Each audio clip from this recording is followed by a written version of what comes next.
로마서 15장 22절에서 29절 말씀이 되겠습니다. 그러므로 또한 내가 너희에게 가려 하던 것이 여러 번 막혔더니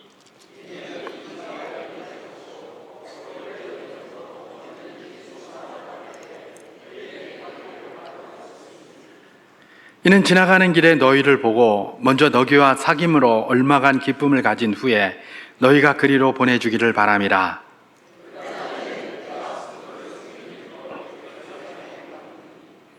이는 마게도냐와 아가야 사람들이 예루살렘 성도 중 가난한 자들을 위하여 기쁘게 얼마를 연보하였음이라.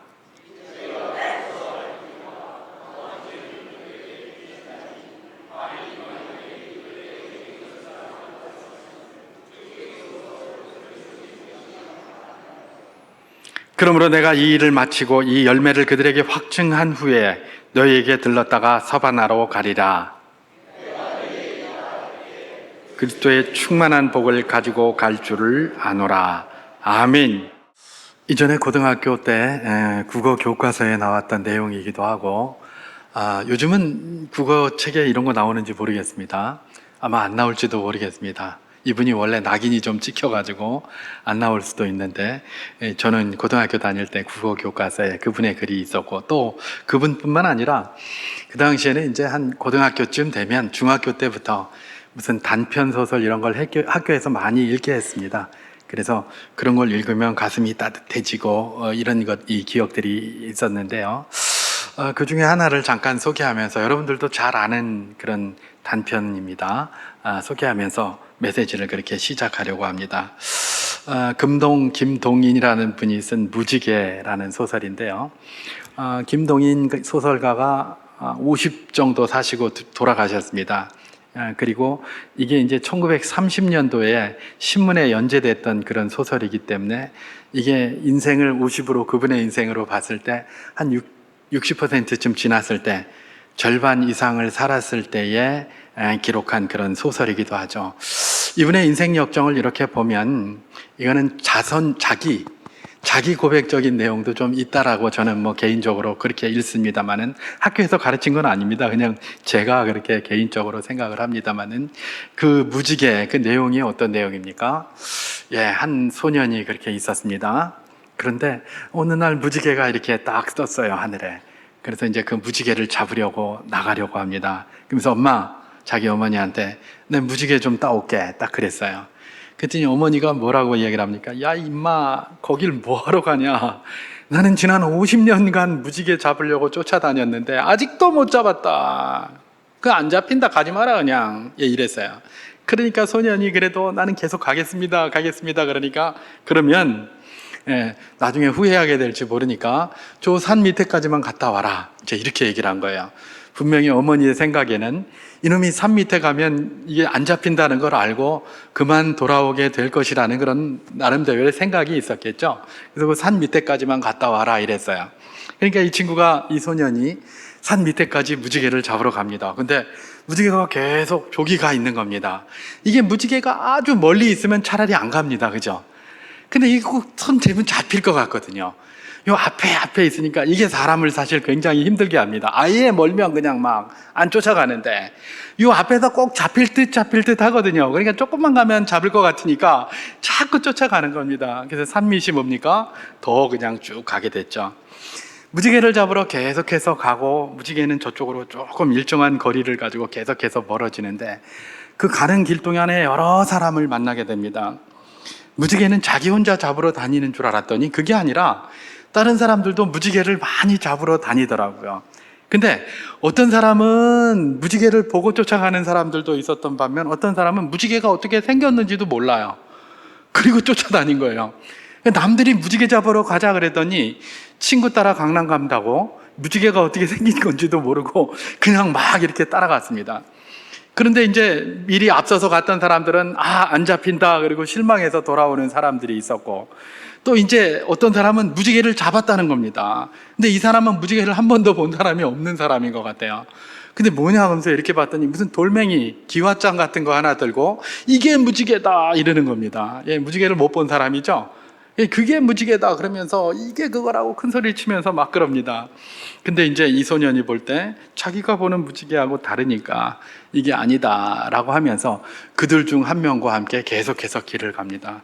그런데 그 따라가던 그 친구, 같이 또 동행하던 그 사람도 조금 가다 너무 지치고 힘들고 그러니까 그만 무지개 잡기를 포기하고 말죠. 그런데도 이 소년은 계속해서 그 길을 걸어갑니다.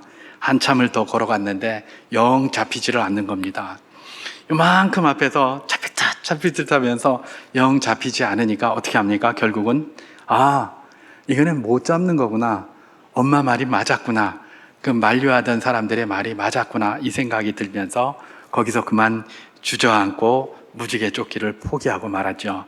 그랬더니 제일 마지막에 한 줄이 굉장히 중요합니다. 그의 머리가 갑자기 하얗게 새었고 그의 얼굴은 주름살이 많이 생기게 되었다. 그 이야기를 딱 쓰면서 마치고 있습니다. 이것에 대해서 여러 가지 그 교훈을 평가하는 것들이 있겠죠. 어떤 사람은 그렇게 평가를 하기도 하겠죠. 많은 사람이 또 그렇게 평가합니다. 헛된 것, 보이지 않는 것, 이런 것에 허송세월을 하지 마라. 이런 교훈을 준다는 겁니다. 그 무지개와 같은 그것. 그래서 예를 들면 무지개를 예를 들면 행복에 비유하기도 하고 무슨 사랑에 비유하기도 하고 무슨 또 꿈에 비유하기도 합니다. 그죠? 다양하게 비유하는데 이 눈에 잘 보이지도 않는 이런 헛된 것 이렇게 쫓아다니면서 그런 실속 없는 인생 살지 말고 진리를 좀 챙겨라. 진리를 좀 챙겨라. 이런 관점으로 받을 수도 있어요. 왜냐하면 그런 내용을 그대로 하고 있기 때문에 그렇습니다. 그러니까 헛된 일에 시간 낭비하지 말라라는 교훈을 주는 것도 분명히 그 소설이 주는 내용이기도 해요. 근데 반면 제일 마지막에 그 한 줄 말입니다. 저는 거기에 핵심이 있다고 생각하고 김동인이 거기에 의도가 있다고 생각하는데 제일 마지막에 뭡니까? 헛된 것인 것 같아도 그 꿈을 딱 포기하고 나니까 그것 잡는 걸 포기하고 나니까 어떻게 됐다? 머리가 하얘지고 피부가 쭈글쭈글해졌다. 늙었다는 겁니다. 그죠? 하루아침에. 그 전까지는 소년이었어요. 근데 그 한 줄 딱 끝나는 그 부분이 뭐예요? 노인으로 바뀐 걸로 이렇게 딱 기록되면서 그게 끝나고 있다는 그런 이야기죠. 김동인이 이걸 주장하고 이걸 보이기 위해서 그랬다라는 것들을 제가 왜 추론할 수 있는가? 저는 김동인의 생애를 이렇게 한번 이 네이버를 통해서 읽어보니까 그럴 것 같아요.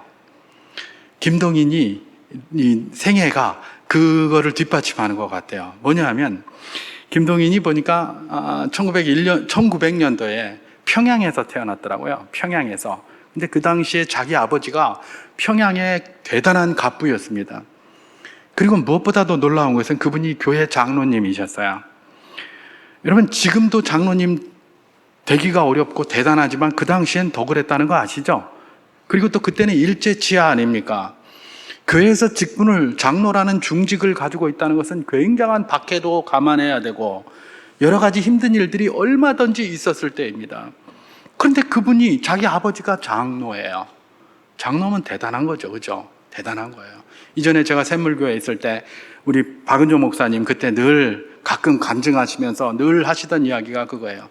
자기 고향이 저 경남 진해인데 그 자기 고향 옆에 가면 이제 사람들이 다 그런다는 거예요. 저기 누구 아무개 누구 그 교회 집사 됐다며 와 대단하다 이랬다는 거예요. 진해 쪽에서 목회자들이 참 많이 나왔습니다. 그런 영향이 적지 않은 것이죠. 사람들이 다 교회의 집사 그러면 막 대단하게 생각하고 그 사람은 믿을만하다. 그 사람은 보증 그런 거 필요 없다. 이러고 믿는 거예요, 다. 그러니까 대단한데 하물며 장로겠습니까? 그것도 박 목사님보다 훨씬 이전에 일제시대 때의 장로였는데 말입니다. 대단한 그런 분이었죠. 대단한 분이었어요. 그 밑에서 이 사람이 컸습니다. 근데 컸는데 그냥 장성할 때까지 그 밑에 있었으면 참 좋았을 텐데 12살인가 13살인가 처음 초등학교는 미션 스쿨 같은 거 숭덕학교 같은 거 다니고 그 다음에 중학교 숭실학교 다니다가 그만 일본으로 유학을 갔답니다. 근데 유학을 갔는데 몇 살에 갔나? 12, 13살 요때 간 거예요. 그러니까 신앙 가정에서 잘 태어나서 신앙생활을 잘 하다가 그때 일본에 혼자 간 거예요. 여러분 12살, 13살 먹어가지고 일본 가가지고 뭘 할 수 있겠습니까? 이전에 제가 사우스 아프리카에 좀 있어 봤잖아요. 거기 보면 어학연수 하겠다고 이렇게 오는 어린아이들이 있거든요. 초등학생들, 뭐 중학생들 뭐 이렇게 있습니다. 있는데 얘네들이 뭐가 힘드냐 하면 외로움. 집에 딱 가면 부모님이 계시고 이렇게 하면 모르겠는데 너무 어린 나이에 밖에 나오다 보니까 이게 외로워서 건드지를 못하는 거예요. 그러니까 그 아이들이 거기에서 주로 뭘 합니까? 한국인들끼리, 그런 아이들끼리 모여서 놀아요. 그러니까 영어는 늘지도 않고. 그 아이들끼리 또 모여서 놀면 주로 하는 게 뭐겠습니까? 좋은 일을 하는 게 많겠습니까? 이상한 일을 하는 게 많겠습니까? 이상한 일 하는 게 많겠죠. 예, 그건 상식입니다. 그냥. 그렇습니다. 저도 거기 있으면서 보면 그런 아이들이 많이 이렇게 와 있었고 너무 힘들어하는 걸 많이 봤거든요. 예, 이분도 마찬가지죠. 12살, 13살 돼서 일본 가가지고 뭘 할 수 있단 말입니까? 어른들의 생각에는 그냥 거기 유학 갔기 때문에 뭔가 큰 꿈을 가지고 이렇게 했는지 몰라도 본인에게는 충격 중에 충격인 것이죠. 어린 나이에, 그죠? 그런데 그 아버지가 이 사람이 17 되던 해에 그만 돌아가셨습니다.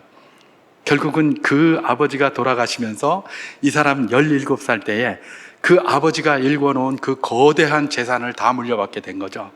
뭐 어떻게 하겠습니까? 재산을 잘 관리했겠습니까? 그렇지 않죠.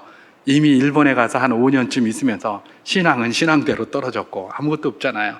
게다가 아직 나이가 어리고 또 그 사람에게 있는 그 많은 부를 갖다가 옆에서 뺏기 위해서 얼마나 많은 유혹들이 있겠습니까? 그러니까 막 맨날 다니면서 남봉질하고 술 퍼먹고 노름질하고 이러면서 막 그러다가 가산을 다 탕진했습니다. 다 탕진하고 빚더미에 올라앉아가지고 이제 그 빚도 갚아야 되고 그러니까 이제 뭘 했다? 예, 소위 친일에 관한 글들을 써주면서 부역자 노릇하면서 거기서 돈 받아가지고 겨우 살았던 거예요. 그래서 이제 그 사람이 친일 부역자 뭐 이렇게 돼가지고 뭐 그 사람 글을 다 내렸다 뭐 이런 말들이 있는데 사실은 이것과 그건 상관이 없는 건데 항상 그렇게 정치적으로다가 접근을 하는 게 이게 문제이기도 한데 이건 순수 문학인데 말입니다. 그죠? 이제 어쨌든 그렇기는 한데 이 사람이 뭡니까?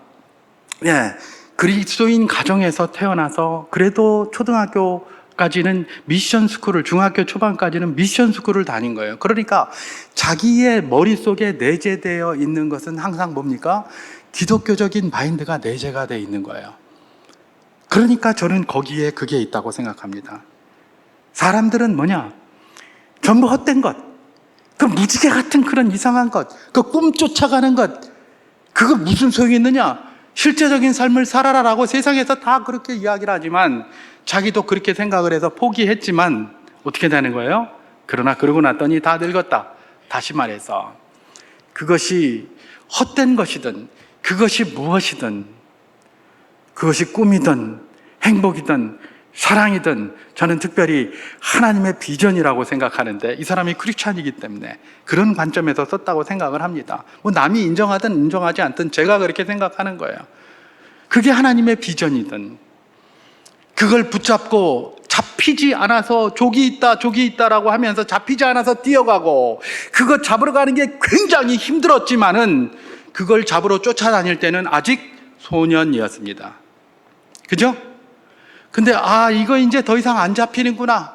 아이고 그만 내려놔 봐야 되겠다라고 손을 딱 놓는 순간 이 사람은 뭐가 됐다? 머리가 하얘지고 피부가 쭈글쭈글해졌다. 노년이 됐다는 겁니다. 여러분 나이가 젊어서 소년이 아니죠. 나이가 많아서 노년이 아닙니다.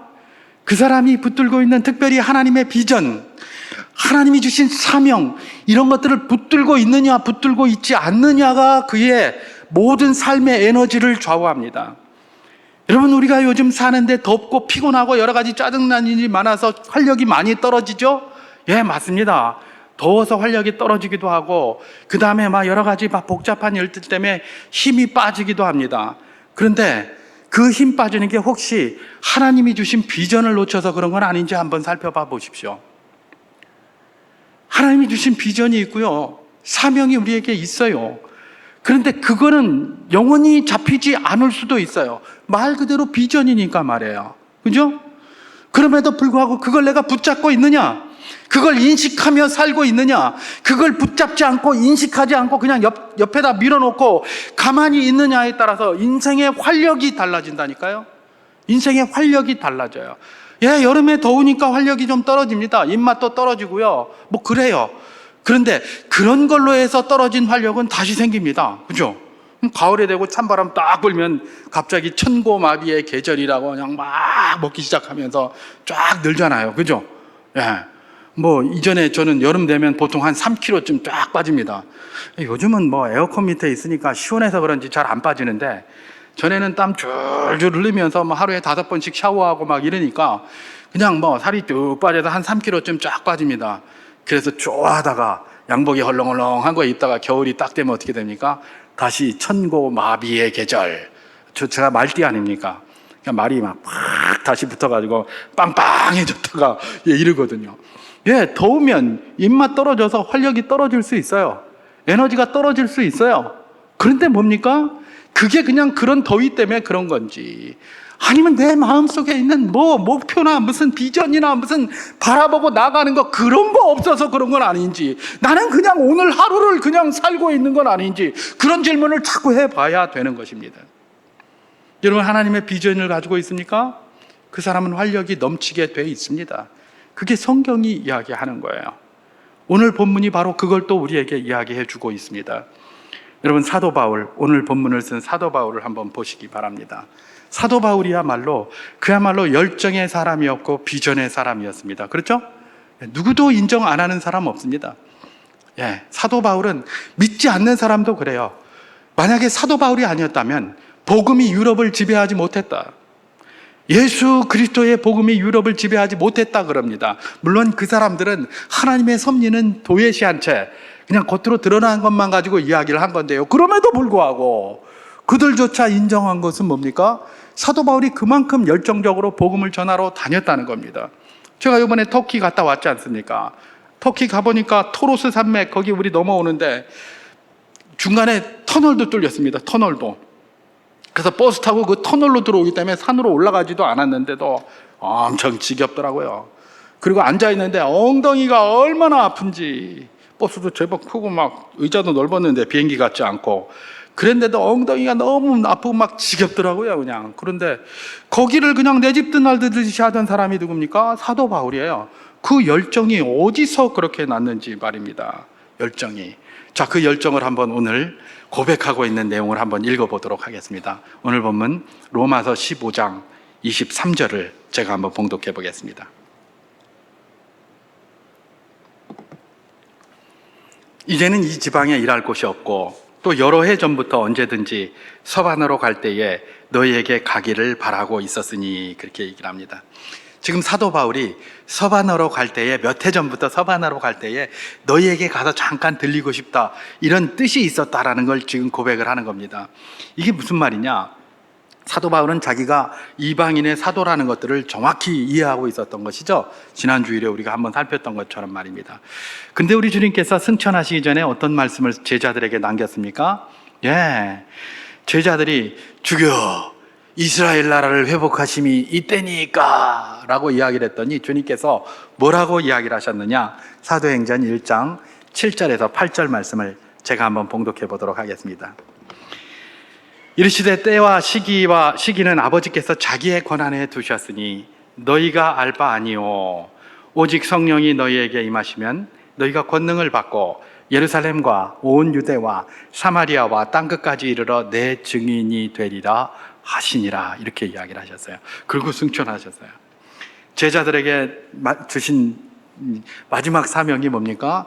성령이 너희에게 임할 것이고, 그럼 너희가 권능을 받게 될 것이고, 너희는 예루살렘과 온 유대와 사마리아와 땅끝까지 이르러 내 증인이 되리라, 이렇게 이야기를 하셨어요. 근데 사도 바울이 누구예요? 이방인의 사도예요. 그러니까 자기는 예루살렘과 온 유대와는 별로 상관이 없을 수 있고, 땅끝까지 가는 거에 사명이 있는 거예요. 그죠? 그러니까 땅끝은 그 당시에 어디였다고요? 서바나를 땅끝이라고 여겼다고 했잖아요. 그러니까 사도 바울의 머릿속에는 항상 땅끝까지 가는 거예요. 내가 지금까지 복음 열심히 전하고 다녔는데 이 지방에는 이제 내가 별로 할 것도 없고, 그때도 복음 전하는 사람이 많이 있었던 것 같아요. 남들이 복음 전하러 다니니까 남이 땅에 내가 깃발 꽂지 않고 내가 돌아다니겠다, 이런 말 한 거 아니에요? 그러니까 이 지방에는 내가 별로 할 게 없다, 그러면 이제 내 땅끝 좀 한번 가봐야 되겠다, 이러고 지금 고백을 하고 있는 것입니다. 땅끝까지 이르러 내 증인이 되리라. 이게 뭘 그렇게 대단한 상황인가? 사도 바울이 서바나 가겠다는 게 뭘 그렇게 대단한 일인가? 여러분, 저는 이 사도 바울이 이 로마서를 기록할 때의 나이를 한번 생각해 보기를 원합니다. 나이, 몇 살쯤 되었을까? 사도 바울이 로마서를 쓸 때의 나이가 대충 50대 중반에서 후반쯤 되는 나이였습니다. 제가 50대 후반이니까 한 제 나이 때쯤 요 정도 됐다고 보면 될 겁니다. 제 나이 때쯤. 근데 이제 제가 왜 나이를 이야기를 하느냐? 저는 뭐 그래도 아직도 이렇게 활력이 있습니다. 그냥 뭐 50대 후반이면 아직 젊잖아요, 그죠? 뭐 아직 뭐 활력도 있고 머리만 허옇지 뭐 제가 뭐 머리가 작습니까? 덩치가 작습니까? 그죠? 제법 활력이 있어요. 그냥 뭐 이렇게 힘있게 달려다니는 것 같아요. 근데 사도 바울 시대에는 어땠을까요? 그 질문을 한번 해보는 겁니다. 제가 어렸을 때만 하더라도 사실 환갑 넘기는 분들이 그렇게 많지 않았어요. 그래서 환갑잔치 했거든요. 환갑잔치의 내용이 뭡니까? 아이고 생일 축하합니다. 60회 생일 축하합니다. 이게 환갑잔치의 내용입니까? 아닙니다. 60살까지 장수했으니 축하한다는 내용입니다. 그게 원래 가지고 있는 환갑잔치의 내용이에요. 지금까지 사셨으니 장수하셨군요. 그리고 환갑에서 한 살 더 먹습니까? 그러면 진갑이라고 했습니다. 진갑잔치도 했어요. 이쪽 남부지방에는 진갑잔치 하나요? 진갑잔치도 하면서 환갑에서 한 살을 더 살았으니 환갑잔치보다는 작지만 진갑이라고 축하해주고 그랬어요. 환갑잔치, 진갑잔치 이런 게 있었어요. 이 말은 뭡니까? 제가 어렸을 때만 해도 60을 넘기는 분들이 그렇게 많지 않았다는 겁니다. 여러분 요즘에는 치매도 많고 암도 많고 막 그러잖아요. 그 당시에는 암이 뭔지도 몰랐어요. 그 치매 이런 거 잘 몰랐어요. 그래서 가끔 동네에서 치매 드신 분 이런 분들이 있으면 아이고 저 뒷동네 뒷집에 저기 누구 망령 걸렸어 이랬어요. 치매를 망령이라고 그랬어요. 망령 걸렸다고 그러고. 그게 뭔지 모르니까. 암이라는 거 굉장히 생소한 질병이었어요. 저도 이전에 젊었을 때 최소한 20대까지 암이 뭔지 몰랐어요. 들어본 적이 없으니까요. 왜 그랬을까요? 암이 걸리기 전인 나이에 60까지 제대로 살질 못해요. 다 그 전에 죽어요. 그러니까 치매 걸린 사람도 많지 않고 암 걸린 사람도 많지 않은 거예요. 지금은 장수하니까 그런 질병들이 많이 생기는 겁니다. 현실적인 이야기예요. 그러니까 그때는 그랬던 거예요. 그런데 제가 어렸을 때도 60 넘기기가 쉽지 않았는데 사도 바울 시대에 사도 바울이 몇 살이에요? 50대 후반이었다? 이야, 이건 조금 생각을 해봐야 돼요.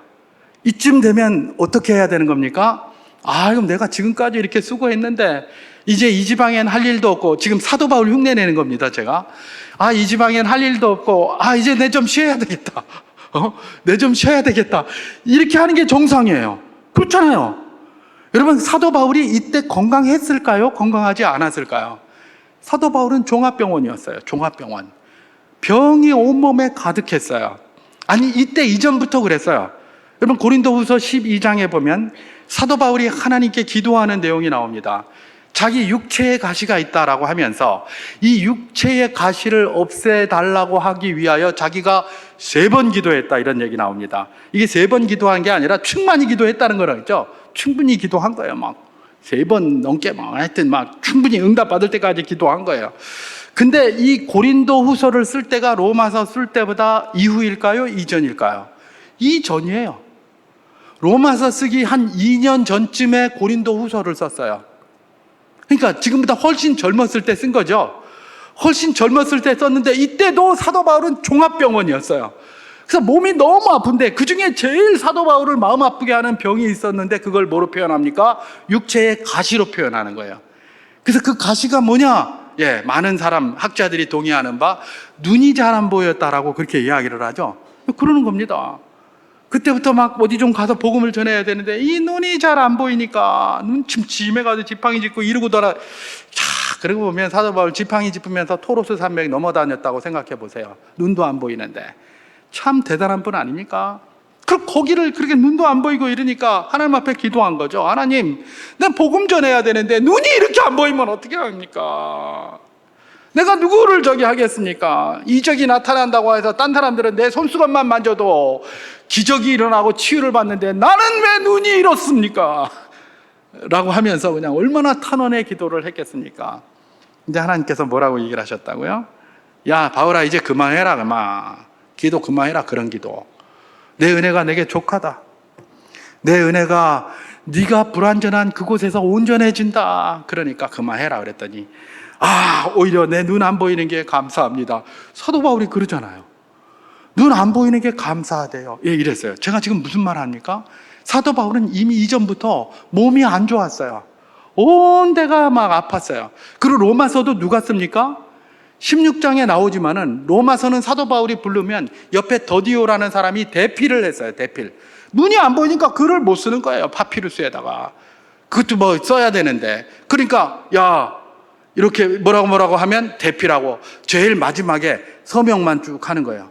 그러면서 다른 책에서는 그러죠. 보라, 내가 여기에 이렇게 큰 글자로 쓴 것을 보라. 이렇게 이야기를 하신다고. 눈이 안 보이니까 크게 써가지고 이렇게 하는 겁니다. 예, 이게 사도 바울이었어요. 무슨 말을 하고 있습니까? 연세도 이제 그 당시의 수준으로 하면 이미 굉장히 연로하시고 몸이 안 좋아요. 게다가 몸은 병은 병대로 다 들어가지고 눈도 안 보이고 그야말로 이제는 딱 쉬는 게 딱 맞는 사람이에요. 근데 지금 사도 바울이 뭐라고 하고 있습니까? 이제 내가 여기 할 것도 없고 내 몇 해 전부터 고민하던 건데 내 서바나로 가야 되겠다. 이러는 겁니다. 서바나로 가리라. 서바나로 가리라. 그러면서 서바나로 갈 때 내가 니네 로마 교회 조금 가서 도움 좀 받으려고 하는데 니네 맨날 진리 문제 가지고 싸우지. 그러지 말고 진리로 하나가 되어서 나 좀 도와주라. 그래서 쓴 게 로마서 아닙니까? 그래서 쓴 게 로마서예요. 여러분, 사도 바울 나이도 많고 그래서 체력도 많이 딸리고 몸은 온갖 병에 몬산인 이 종합병원인데 도대체 사도 바울은 어떻게 된 게 이쯤 되면 여기는 이제 할 것도 없고 일할 것도 없고 이랬으면 좀 쉬면 되는데 왜 서바나, 아무도 생각지 않은 그곳, 아무도 거기 갈 생각도 안 하고 깃발도 안 꽂은 그곳에 내가 먼저 가서 깃발 꽂겠다라고 그렇게 하고 있는가? 도대체 이 사도 바울의 이 결단, 이 열정, 이거 어디서 나온 것이란 말인가? 여러분, 우리가 그리스도인입니까? 사도 바울의 이런 열정이 어디서 나오는지 마음에 새겨야 할 줄 믿습니다. 그것이 바로 우리 하나님께서 우리에게 주시는 도전이라는 것입니다. 도대체 사도 바울의 열정, 이런 열정은 어디서 나오는 것일까? 예, 오늘 본문이 그런 것들을 우리에게 이야기해 주고 있는데요. 그 중에 하나는 뭐냐면 사도 바울은 하나님이 주신 사명, 그 복음의 사명, 하나님이 주신 것이 최고라고 생각했기 때문에 그래요. 최고. 그 위에 다른 게 없어요. 그게 최고예요. 최고. 최고인데 제가 오늘 본문 로마서 15장 25절에서 27절까지 말씀을 한번 봉독해 보도록 하겠습니다. 로마서 15장 25절에서 27절입니다. 그러나 이제는 내가 성도를 섬기는 일로 예루살렘에 가노니 이는 마게도냐와 아가야 사람들이 예루살렘 성도 중 가난한 자들을 위하여 기쁘게 얼마를 연보하였습니다. 저희가 기뻐서 하였거니와 또한 저희는 그들에게 빚진 자니 만일 이방인들이 그들의 영적인 것을 나눠 가졌으면 육적인 것으로 그들을 섬기는 것이 마땅하니라. 이렇게 얘기를 합니다. 여러분, 여기서 영적인 것, 육적인 것 이렇게 구분하고 있습니다. 영적인 것은 그야말로 복음을 이야기를 합니다. 그리고 육적인 것은 뭡니까? 사람이 살아가는데 필요한 모든 것들, 그게 돈일 수도 있고요, 음식일 수도 있고 의식주에 관한 모든 것이 될 수도 있을 것입니다. 근데 지금 사도 바울은 뭘 이야기를 하고 있습니까? 의식주에 관한 모든 것들보다 뭐를? 영적인 것을 더 우위에 두고 있습니다. 그죠? 그러면서 뭐라고 얘기를 합니까? 여기 마게도냐와 아가야 사람들이 열심히 갔다가 공개를 해가지고 예루살렘 가난한 성도들을 위해서 지금 헌금했다는 겁니다. 그러면 사도 바울이 일반적이면 어떻게 합니까? 아이고, 얼마나 고맙습니까? 이들이 이렇게 헌금해가지고 이렇게 했으니까 참 그들이 고맙다. 이래야 되는데 사도 바울은 지금 뭐라고 하고 있습니까? 그들이 육적인 것을, 영적인 것을 주었으면 육적인 것 주는 게 당연하다. 이러고 있는 거예요. 안 주는 게 오히려 이상하다라고 생각하는 거예요. 이게 사도 바울이 뭘 이야기를 하고 있습니까? 예, 그야말로 영적인 것, 하나님의 복음과 관련된 걸 최고로 생각하고 있는 거예요. 하나님이 주신 비전과 같은 관련된 걸 최고로 생각하고 있는 거예요. 그러니까 다른 모든 것들을 가지고 뭐라 합니까? 야, 니네가 그걸 받았으면 당연히 해줘야지. 뭘 그래 카노? 이러는 겁니다. 여러분, 사도 바울이 다른 책에서도 그렇게 이야기를 하죠. 뭐라고 얘기를 합니까? 내가 너희 거기 갈 텐데, 여기 예루살렘 교회를 섬기는 일을 위해서 너희한테 갈 텐데 미리 그 연보를 준비해 놔라. 그렇게 얘기를 합니다. 그러면서 내가 갈 때 준비하지 말고 미리 준비해 놔라. 미리 막 이래요. 이야, 연보를 준비하는데 사도 바울이 왔을 때 걷지 말고 미리 준비해 놔라. 그걸 의무처럼 이야기를 하고 있습니다. 이건 뭘 이야기하고 있습니까? 사도 바울이 가진 생각과 인식이 뭐라는 걸 알 수가 있습니다. 그는 뭐예요? 영적인 것, 하나님의 사명과 비전과 복음에 관한 것이라면 다른 모든 것보다 최고 위에 있다는 것들을 이야기하는, 다른 모든 것들은 아무것도 아니다. 그래서 그가 뭐라고 얘기를 합니까? 빌립보서에 자기가 그동안 추구해왔던 그 많은 것들은 다 뭘로 여긴다? 배설물처럼 여긴다고 그랬어요. 배설물처럼 여긴다. 그러니까 이걸 최고로 여기고 살았던 사람이죠. 그러니 뭡니까? 결국은 막 그것이 하나님이 그 사명과 비전에 관한 일이라면 다른 거 다 필요 없습니다. 그냥 그게 최고기 때문에 그것 쫓아다니는 거예요. 그러니까 이 나이 먹어서 이 종합병원, 모든 병의 세트, 종합병원 세트인 이 사람이 서바나 가리라 이러고 앉아 있는 겁니다. 여러분, 주님께서는 오늘 우리도 그러시기를 원하십니다. 주님과 관련된 모든 것들을 최고로 알기를 원하시는 분이 누구시다? 주님이십니다. 왜요? 주님이 우리를 최고로 만드시고 최고의 것으로 항상 우리를 주시기를 원하시는데, 주님이 주시는 그것을 내가 최고의 것으로 받지를 않습니까? 내 인식에 달려 있는 것이죠. 내가 최고로 받으면 최고고 최고로 받지 않으면 아무것도 아닌 것이 세상의 모든 것 아니겠습니까? 우리 주님은 우리의 인식이 바뀌기를 원하시는 겁니다. 네가 인생의 활력이 떨어졌느냐? 내가 너에게 주는 모든 것들이 최고라는 것들을 항상 인식하고 살아라 라는 것이, 이런 말씀이 우리에게 주시는 1차적인 도전일 것입니다. 사도 바울은 이렇게 주님이 주신 모든 비전과 사명과 이런 것들을 최고로 여겼을 뿐만 아니라, 또한 그 최고인 것은 나뿐만 아니라 모든 사람에게 필요한 것이라고 생각을 했습니다. 그렇기 때문에 이 사람의 이 결단과 열정이 식지 않고 끊이지 않았던 겁니다. 오늘 본문 로마서 15장 28절에서 29절 말씀을 제가 한번 봉독해 보도록 하겠습니다. 그러므로 내가 이 일을 마치고 이 열매를 그들에게 확증한 후에 너희에게 들렀다가 서바나로 가리라. 내가 너희에게 나아갈 때에 그리스도의 충만한 복을 가지고 갈 줄을 아노라. 그렇게 얘기를 합니다. 로마 교회에 그리스도의 충만한 복을 가지고 간다고 합니다. 그리고 거기서 그치지 않고 어디까지 간다? 서바나까지 가겠다는 겁니다. 이건 로마 교회 사람들에게만 필요한 것이 아니라 서바나 사람들에게 필요하니 그들에게도 내가 가지고 가겠다, 이런 이야기입니다. 여러분, 우리가 뭔가를 갖다가 누구에게 권고합니까? 그 사람한테 필요 없다고 생각하는 것은 갖다 주기가 어렵죠. 그죠? 그 사람이 가져가면 좋아하지도 않을 것 같은데 그걸 어떻게 가져간단 말입니까? 좋아할 것 같아야 가져가죠. 근데 지금 사도 바울은 뭐예요? 꼭 필요하고 그들이 결국은 좋아하게 될 것이다라는 확신이 있으니까 그걸 들고 어디까지 가겠다는 겁니까? 서바나까지 가겠다는 겁니다. 여러분, 우리가 사도 바울과 같이 결단의 삶을 살면서 그 에너지의 동력을 얻는 삶을 살 수 있는 그 동인이 어디에 있는 겁니까? 결국은 하나님이 주시는 것이 최고고, 그 최고인 하나님이 주시는 것은 나뿐만 아니라 모든 이에게도 다 필요하다라고 생각할 때에 비로소 그것에서 뭐가 나오는 겁니까? 동력이 나오고 힘이 나오고, 이렇게 하는 것입니다. 최고의 것이 하나님의 것인데, 우리나라 이렇게 선교 역사 이런 데 보면 아마 여러분들도 그런 거 한번 들어보신 적이 있을 거예요. 우리나라에 외국인 선교사들이 많이 왔었잖아요. 그죠? 이 사람들에 대해서 좋게 평가하는 사람도 있지만 안 좋게 평가하는 사람도 많이 있습니다. 많이 평가하는, 안 좋게 평가하는 것 중에 하나가 뭡니까?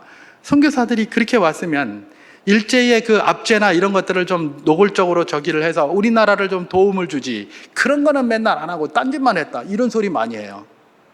그러면 이제 또 우리 또 사람들은 또 그걸 또 아니라고, 그때 그거 뭐, 이 사람들이 독립운동에도 많이 힘썼다고 하면서 또 무슨 뭐, 이러면서 막 그 변명을 써놓고 막 이래요. 그거 왜 변명합니까? 변명할 필요가 없죠. 그 사람들 그렇게 생각하든 말든, 그건 그 사람들 생각이잖아요. 여러분, 선교사가 가서 뭡니까? 독립운동하러 갑니까? 그 사람들이 독립운동하러 우리나라 왔습니까? 독립군입니까? 아니잖아요. 그 왜 독립군으로 온 사람도 아닌데 독립운동 안 했냐고 뭐라고 합니까? 선교사가 무슨 뭐 빵기계입니까? 빵 갖다 줘야 된다고 그러고, 무슨 뭐 밥 갖다 줘야 된다고 그러고, 국수 갖다 줘야 된다고 그러고. 왜 그런 얘기 합니까? 왜? 뭐 선교사가 무슨 뭐 음식점 사장입니까? 그런 데 가서 그런 거 하고 한 게 게요. 선교사가 가면 학교를 지어야 되고 병원을 지어야 된다. 무슨 선교사가 병원장입니까? 학교장입니까? 왜 그런 데 가서 병원 짓고 학교 짓고 이런 거 왜 합니까? 예, 목적 자체를 상실하면 항상 이런 것에 대해서 이야기를 하고 그것만 가지고 설명을 열심히 해내게 돼 있습니다. 그게 아니다라고 하면서 그건 이거고, 우리도 봐라, 연세대학도 세우고 세브란스 병원도 세우고 뭐 어쩌고 저쩌고. 예, 맞아요. 그런 일 했어요. 위대한 일이에요. 근데 목적 자체가 흔들리면 자꾸 그런 도전에 대해서 흔들리면서 우리는 뭐 했노 이래가면서 그거 답변만 하고 있어요. 선교사는 뭐 하러 가는 겁니까? 복음 전하러 가는 거 아닙니까? 선교사 복음 전하러 가라 그랬더니 빵만 나눠주고 옵니까? 그게 무슨 선교사입니까? 빵 공장 주인이지. 아닙니까? 아니면 빵 배달하는 택배든지. 아니, 선교사가 가서 학교만 열심히 짓고 아무것도 안 하고 있습니까? 그게 무슨 선교사입니까? 그럼 학교 뭐 이사장이든지 아니면 무슨 학교장이든지 뭐 이런 거죠. 아니, 선교사가 가서 병원 짓는 데만 열심히, 그게 무슨 선교사입니까? 의사지. 우리가 빵도 줘야 됩니다. 병원도 줘야 됩니다. 학교도 줘야 됩니다. 능력이 되면. 독립운동을 위해서 도움도 줘야 됩니다. 그러나 본질은 뭡니까? 복음을 전하는 거예요. 복음을 위해서 빵도 주고, 복음을 위해서 병원도 지어주고, 복음을 위해서 뭐 학교도 지어주고, 복음을 위해서 뭐 여러 가지 그런 외교 활동도 하고, 이렇게 하는 것 아닙니까? 근데 선교사들한테 열심히 와서 하고 있는데 거기서 무슨 뭐 독립운동 안 했다고 이런 소리나 하고 있고, 그걸 들었다고 또 우리도 열심히 했다 이 반론하고 있고, 이게 무슨 어리석은 일입니까? 예. 여러분, 복음은 모든 이들에게도 다 필요하다는 사실을 기억해야 됩니다.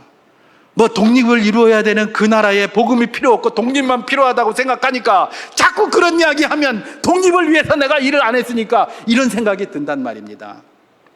그게 아니고 우리에게는 뭐다? 하나님이 주신 것이 최고고 그건 모든 이에게 다 필요하다. 그래서 그걸 전하기 위한 수단으로 빵도 주고 교육도 하고 이렇게 하는 겁니다. 그걸 잊어서는 안 됩니다. 빵을 크게 보니까 빵 갖다 줄 때는 자신 있게 갖다 주는데 복음을 이야기하면 위축돼 가지고 말도 못 한단 말이죠. 그렇잖아요. 그죠? 뭘 하나님이 우리에게 원하시는 것일까? 예. 하나님의 것이 가장 귀하고 하나님의 것은 모든 이에게 필요하다는 이 생각에 흔들림이 없는 모든 분들 다 될 수 있기를 주님의 이름으로 축원합니다. 한 가지만 더 사도 바울이 이런 결단의 의식을 잘 가질 수 있었던 이유를 살펴본다면 그것은 동역자들 때문입니다. 동역자들 때문이에요. 로마서 16장에 보면 이제 동역자 이름이 쭉 나옵니다. 그것도 막 너무 많은데 이름 다 기억 못해요. 그러니까 거기 사람들을 쭉 이렇게 기록하고 있는 것이 나오는데 사도 바울도 왜 쓰러지고 싶지 않았겠습니까? 자기도 넘어지고 싶지 왜 않았겠습니까? 굉장히 힘들었잖아요. 온몸이 종합병원인데요. 이제 나이도 들었잖아요. 여기 어르신들 앞에서 제가 이런 얘기하면 참 죄송스러운데 저도 이제 나이가 이렇게 들어가니까 뭐 맛있는 것도 없어요. 뭐 즐거운 것도 별로 없어요. 뭐가 재밌는지 뭔지. 제가 이제 투망 같은 거 던지는 거 좋아한다고 그랬잖아요. 그래서 휴가 가가지고 투망 한번 던지고 나면 온몸에 힘이 빠져서 아무리 좋아도 별로 다음에는 좀 하고 싶지 않은 마음도 요만큼 생기는데 그래도 아이들이 좀 한번 가보자 이러니까 또 가게 돼요. 또 가면 또 던져요. 또 즐겁게 던지고 있는데 이게 뭐 재밌는 것도 별로 없고 이게 맛있는 것도 별로 없고, 많이 먹어서 맛있는 게 없는 거 아니에요. 괜히 뭐 지가 다 먹으니까 그냥 얼마나 많이 먹었으면 맛있는 게 없노? 나는 짜장면만 하나 먹어도 굉장히 맛있는데, 그렇게 생각하시면 안 됩니다. 예, 저도 짜장면 굉장히 맛있어요. 그게 아니라 이전처럼 그런 맛이 없다는 거예요. 이전에 제가 한참 먹을 때 계란 한 판씩 먹고 라면 5봉지씩 쌀만 먹고 막 그랬는데, 야, 이제는 뭐 계란 2개만 먹으면 배가 불러서 못 먹겠고요.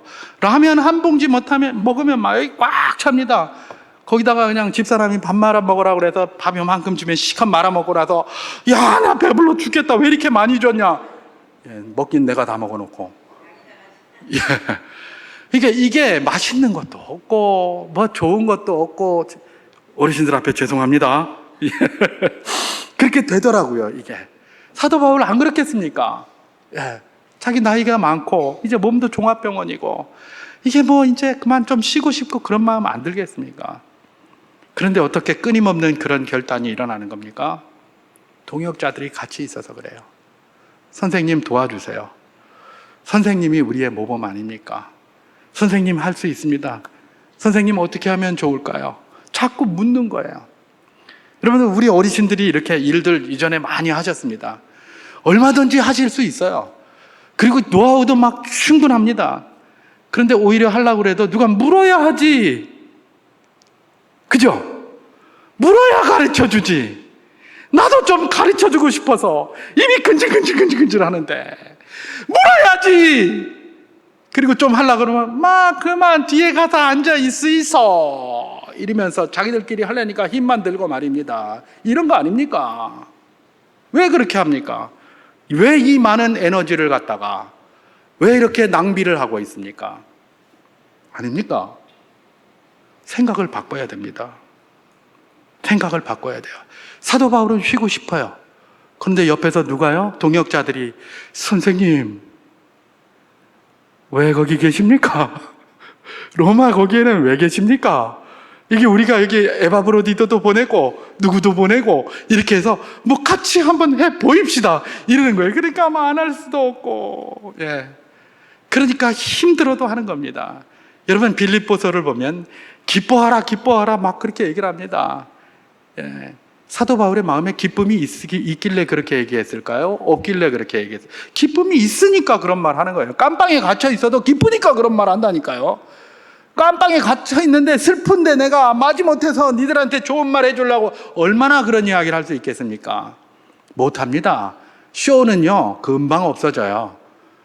근데 진짜 기쁨이 있으니까 하는 거예요. 게다가 이분 빌립보 교회에서 막 자기를 걱정해주고 이러니까 막 힘이 생기는 겁니다. 그냥 없어졌던 힘도 생기는 거예요.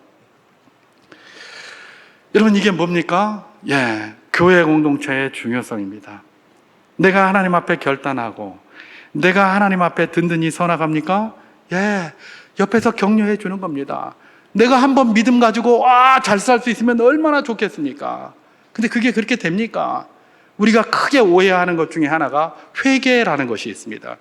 회개와 뉘우침에 관한 거. 회개하고 뉘우침이 비슷한 것 같은데 뭐가 다릅니까? 이런 질문을 하면 항상 그런 대답을 하죠. 저도 그렇게 많이 들었고요. 뭐라고 대답합니까? 뉘우치는 거는 했던 거 또 하는 거고, 회개는 했으면 다시는 그걸 하지 않는 게 회개다. 그렇게 가르쳐요. 여러분 들어보셨죠? 안 들어보셨습니까? 저만 그렇게 들었나? 그리고 이게 맞는 줄 알고 그렇게 설명을 하죠. 회개하고 뉘우침의 차이를 얘기하라 그러면 항상 그런 얘기를 합니다. 말짱, 회개나 뉘우침의 차이점은 그런 게 아닙니다. 내가 회개했다고 그 죄를 안 짓습니까? 그거 어느 이단에서 그런 걸 배웠습니까?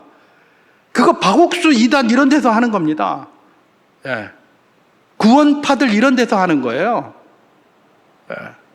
아니, 내가 회개했다고 그 죄를 또 안 짓습니까? 무슨 뭐 로봇입니까? 절인입니까? 뭡니까? 나는 회개해도 또 죄를 져요. 그러니까 날마다 죽노라, 날마다 회개해야 되는 거예요. 이게 인생입니다. 했던 거 또 짓고, 했던 거 또 하고, 개가 앉았던 퇴했던 거 가서 또 집어먹고, 우리가 그렇게 한다니까요. 우리가 그렇게 해요. 그럼 회개라는 건 뭐냐? 내가 그렇게 하더라도 뉘우치면서 그냥 하나님 도와주세요, 하나님 아니면 내가 안 되는 이런 불가능한 인간입니다 이러면서 하나님 앞에 돌아가는 게 회개예요. 뉘우침은 뭐예요?